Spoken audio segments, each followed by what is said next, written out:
Universal Declaration of Human Rights, the African Chapter on Human and People's Rights, including ILO Convention 87 and 98, guarantees the right to freedom of association and the right to bargaining collectively.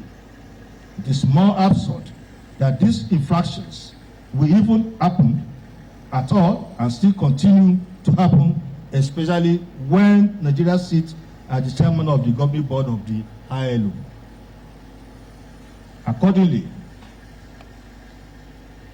about deteriorating health condition of Comrade Joe Ajero, our leader, outraged by the bestial treatment meted on him, to workers including Ajero and journalists by the police and in Imo State government. Stunned by this complicity of a federal agency such as Nigeria Police, irritated by the defense of the Imo State Police Command that only took Comrade Joe Ajero into protective custody from where he emerged, battered, consumed, poked, hide, debilitated, and condemned. That is the police. Worried by this constitutional silence of the federal government and the aloofness of the various security agencies who were formally notified of our presence in the Imo State, were removed to take steps to offer protections. So I would like my colleagues, our leader from the TUC, to take over from the other pages of this press briefing. Thank you.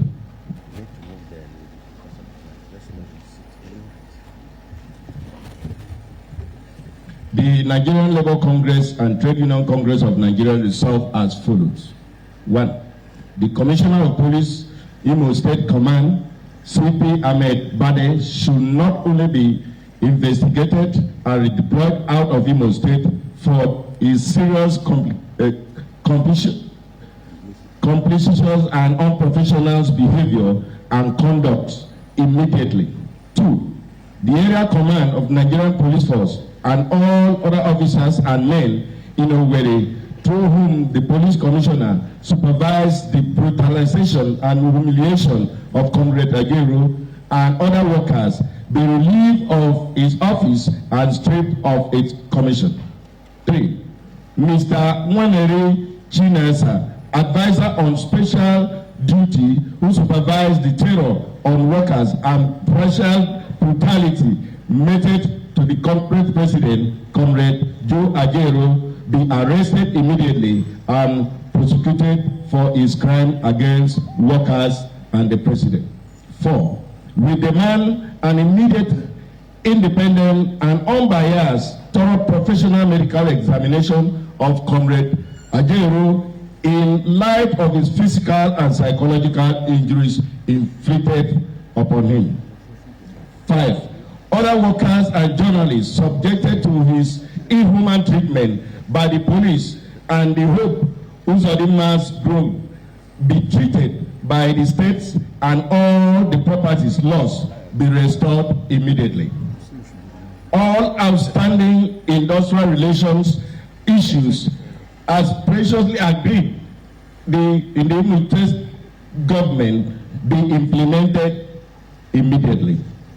We further resolve that in the events the government fail to comply with any or all the conditions above stated, NLC, TUC, and their affiliates will no longer guarantee industrial peace and harmony in Nigeria beginning Wednesday, 8th of November 2023, while a joint National Executive Council NEC meeting of the two labor centers will meet to decide the next course of action.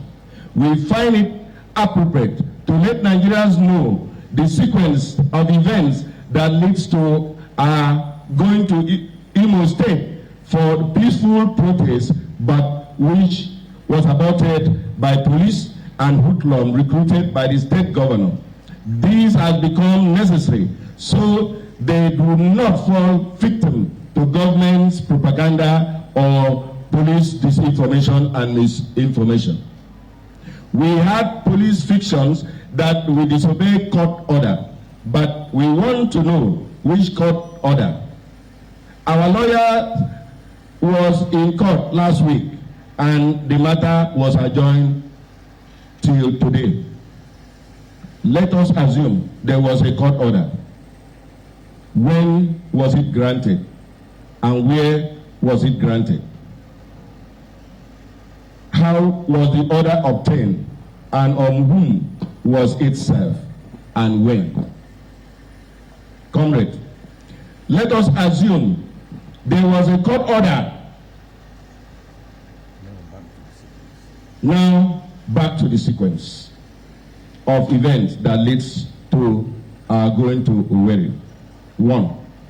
Government repeatedly observed in breach agreement it voluntarily reached with labor, among which was the January 9th, 2021, about 2 years ago.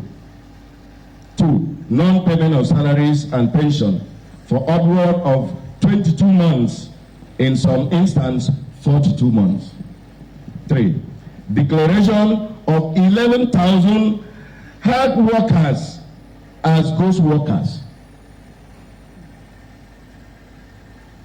and the diversion of their salaries and emolument to other uses. 4. Serial vandalization of Congress Secretariat for no just cause, as you have seen. 5. Non-implementation of national minimum wage law, causing this distortion and pains among working class in the state. 6. Implementation of discriminatory pay policy and practice which depends poverty. 7.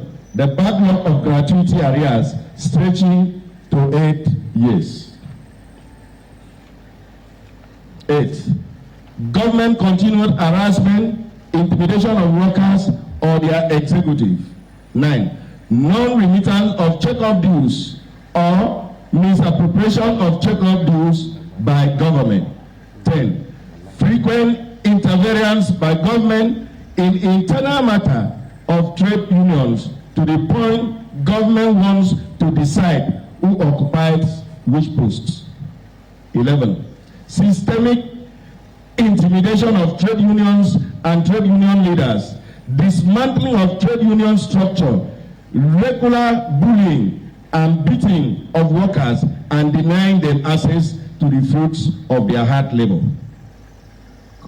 Gentlemen of the press, what they are accustomed to is the butcher of solution which we are better off without.